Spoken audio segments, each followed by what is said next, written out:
फरीदाबाद नमस्कार।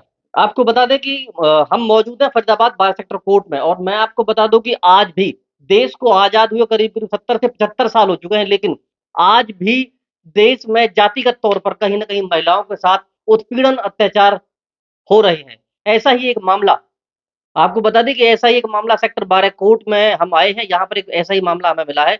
आइए जानते हैं। एक लड़की है, पीड़ित जो लड़की है उनसे बात करेंगे। आपको बता दें कि कहीं न कहीं आज भी महिलाओं को यह जो दंश है ये झेलना पड़ रहा है कि कहीं न कहीं जातिगत तौर पर उनके साथ आज भी अन्याय अत्याचार हो रहे हैं।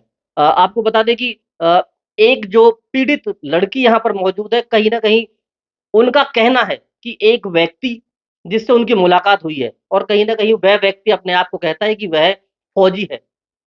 आपको बता दें कि देश में फौजियों को एक अलग नज़रिए से देखा जाता है और बहुत मान-सम्मान, रिस्पेक्ट फौजियों की जाती है। लेकिन कहीं न कहीं उस फौजी पर बहुत गहन आरोप यहाँ पर इस महिला ने, इस लड़की ने लगाए हैं। तो आइए जानते हैं कि पूरा मामला क्या था? क्या कहना चाहेंगे बताइए? क्या-क्या हुआ था आपके साथ? जी सर, मेरी मुलाकात हुई थी प्रदीप नाम के लड़के से। एक बार मैं जब ट्यूशन जा रही थी तो उससे मेरी बातचीत हुई ऐसे ही नॉर्मल।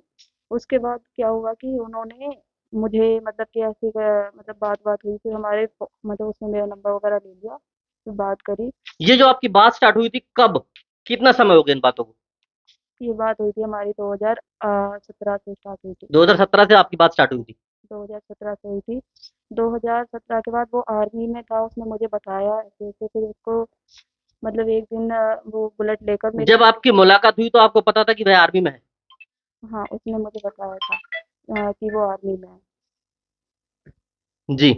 तो क्या बता रहे थे आप? मतलब वो आपके घर पर बुलेट लेकर आता है? हाँ, वो अच्छा, जो मेरे ये व्यक्ति है क्या नाम है इसका? प्रदीप नाम है इसका। प्रदीप, ये कहाँ से ये प्रदीप है, कहाँ का रहने वाला है? ये पलवल का रहने वाला, औरंगाबाद गाँव है इसका। जी। हुँ, तो बुलेट लेकर आपके घर आता है? हाँ, मैं खेड़ी पुल पर रहती हूँ फरीदाबाद में। जी। तो वो आता है अपनी जॉब से छुट्टी लेकर, कहता है कि मैं मतलब मेरे को फ़ोन पे ही कि आज मतलब मेरा उस दिन जन्मदिन था, तो कह रहा मैं तुम्हारा जन्मदिन मनाऊँगा और तुम मुझे बाहर मिलो ये वो। मैंने उसे मना कब किया। की बात है? ये बात है 2019 की। 2019 की बात है? हुँ। तो मैंने मना किया कि नहीं-नहीं, मैं मतलब कि मेरे को ट्यूशन जाना है, मैं नहीं आ सकती है वो। लेकिन उन्होंने बोला कि नहीं आ जाओ, मैंने तुम्हारे लिए सरप्राइज़ किया है। जब मैं ट्यूशन जा रही थी तो मेरे को रास्ते में ही मिल गया बुलेट लेकर। तो उसने मुझे वहीं से बोला कि तुम यहाँ पर हो, मैंने तुम्हें मतलब कि ट्रैक कर लिया था और तुम अब आ जाओ। कोई कुछ नहीं, मतलब कि मैं तुम्हें बाहर ले जाता हूँ एज़ अ सरप्राइज़ है वो। तो वो मुझे वही 17 में लेके गया। जब मैं बहुत ज़्यादा परेशान दिखने लगी तो मम्मी ने मेरे से पूछा, तो मैंने मम्मी को ना एक मतलब कि बताया सब कुछ, मम्मी ऐसे-ऐसे बात है। मेरी मम्मी ने पहले तो मुझे बोला कि तुम मतलब कि तुझे मेरे को पहले क्यों नहीं बताया? मैंने कि मम्मी मैं बहुत डर गई थी, उसने मेरी क्लिप बनाई हुई है, वो कहीं भी डाल सकता है। और फिर वो मुझे ये भी बोलता है कि मैं इंजीनियर हूँ, अगर मैं कुछ भी क्लिप डालूँगा मेरा कोई पता नहीं लगा सकता, लेकिन तुम बदनाम हो जाओगे और तुम कहीं के नहीं रहोगे। इस तरीके से उसने मुझे बोला। और फिर मैंने मम्मी को बताया तो मम्मी ने उसके पिताजी पे फ़ोन किया जब मैंने उनको नंबर दिया। तो उनके पिताजी ने बोला कि जी हम अपने लड़के से पूछेंगे, हम बताएँगे आपको, हम ऐसा करते हैं आपके घर आके बात करेंगे। जब वो हमारे साथ वो आए थे 9 जून में, तब हमारी मीटिंग हुई थी, हमारे अंकल वग़ैरह सब थे उस मीटिंग में, सबके कितने साथ। लोग आए थे वो? वो आए थे उनके उनके भाई आए थे, अंकल आए थे, अंकल के और 2 जने आए थे, मतलब वहाँ से सरपंच वग़ैरह भी आए थे। अच्छा, मतलब एक स्टेटस सब थे। पंचायत रूप में एक हाँ, यहाँ पर आपके यहाँ हाँ, पर बैठे थे आकर के। हाँ, सारे जने। तो और उसमें क्या फैसला लिया गया फिर? उसमें हमारे जो अंकल वग़ैरह थे, ताऊ चाचा वग़ैरह, उन्होंने ये बोला कि जी ये ऐसा हुआ है, लड़के ने ऐसा किया है गलत, तो कोई बात नहीं, इनकी शादी करा दो राज़ीनामे से, कुछ नहीं होता है। और उन्होंने बोला अरे! ये तो हमारे साथ बैठने लायक नहीं है, ये सूचक जाति से हैं, चमार जाति से हैं, हम ऐसे शादी कैसे करा देंगे अपने लड़के की? हमारा लड़का जी। फ़ौजी है, हमारा लड़का इतना स्टैंडर्ड है, ये और वो, हमारे लड़के का स्टैंडर्ड देखो और इनका देखो, तो हम कहीं नहीं। न कहीं मतलब जाति देख करके उन्होंने फिर ये जो था ये मतलब कैंसल कर दिया रिश्ता। जी, जी। उन्होंने इस बात को ऐसे मतलब मना कर दिया और वहाँ से उठकर चले गए। फिर उनको इस बात का भी तो क्या था कि कोर्ट कचहरी कुछ भी कर लो, आज हम भी देख लेंगे कानून क्या है, पैसों से सब चलता है, हम पे बहुत पैसे हैं। वो इतने मतलब मेरे पास इतने मेरी मम्मी अंकल सबके पास इतने फोन करने लगे, इवन मंत्रियों के पास भी सारे सरपंच वगैरह सबको ले लेकर आने लगे, फोन करने लगे, हमें धमकाने लगे कि पैसे ले लो, कॉम्प्रोमाइज करो, कोई बात नहीं, खत्म करो। खत्म करो, कुछ नहीं होता है, और तुम लड़की हो, तुम कब तक लड़ोगी, कोर्ट कचहरी ये सब नहीं होता है, तुम्हारी जिंदगी मतलब बच आपके जाएगी। ऊपर हाँ, दबाव बनाया गया कि आप कहीं ना कहीं जो बिल्कुल, मैटर उसको सारा वो खत्म कर दें। बिल्कुल, दबाव बनाया गया, और फिर उन्होंने मतलब कि उन्होंने जब हम मैंने कोर्ट केस किया उनको, तो वो पुलिस ने भी अभी तक कोई कार्रवाई तो नहीं की। कंप्लेंट कब करी थी आपने? ये मैंने 14 जुलाई में की थी, जो आज 9 अक्टूबर है। फरीदाबाद देखिए, आपको बता दें कि ये जो एफआईआर यहाँ पर देखिए आपको दिखा दें कि एफआईआर यहाँ एक है जिसको करीब करीब 3 महीने, 4 महीने हो गए। 14 तारीख को इसको 3 महीने हो जाएंगे, लेकिन इनका कहना है कि इस पर कोई भी कार्रवाई नहीं, अमल में नहीं लाई गई है। तो ना कहीं लाई। ना कहीं प्रशासन की लापरवाही इसमें कही जाएगी जी। जी सर, और हम हर दिन पुलिस स्टेशन जाते हैं, एसीपी मैम से मिलते हैं और अपने आईओ सर से मिलते हैं। मैंने सारी अपनी इन्वेस्टिगेशन कंप्लीट करा दी, सब कुछ करा दिया, लेकिन उसके बाद वो वही बोलते हैं कि हाँ जी देख रहे हैं, हाँ जी कर रहे हैं। हमारा इतना टाइम वेस्ट होता है, पूरे टाइम मेरी मम्मी अकेले करने वाली है, पिताजी घर पे रह मतलब कि वो बीमार हैं, वो पड़े रहते हैं, वो मतलब उनका शरीर जो है वो हैंडीकैप हो चुके हैं। तो ना वे उठते हैं ना काम, मम्मी अकेले करने वाली हैं, और पुलिस जो है ये बोल देती है, बस हम जाते हैं तो कि हाँ जी आज करा लेंगे, कल करा लेंगे, इस तरीके से मतलब हमें सांत्वना देके वहाँ से अब प्रशासन से क्या मांगे आपकी? देखिए, आपको बता दें कि भारत के अंदर जो प्रधानमंत्री हैं देश के, कहीं ना कहीं कहते हैं कि बेटी बचाओ बेटी पढ़ाओ, लेकिन अब बताइए कहाँ बेटी सुरक्षित है? एक फौजी कहीं ना कहीं बहला फुसला करके एक महिला के साथ अन्याय करता है, अत्याचार करता है, दुष्कर्म करता है।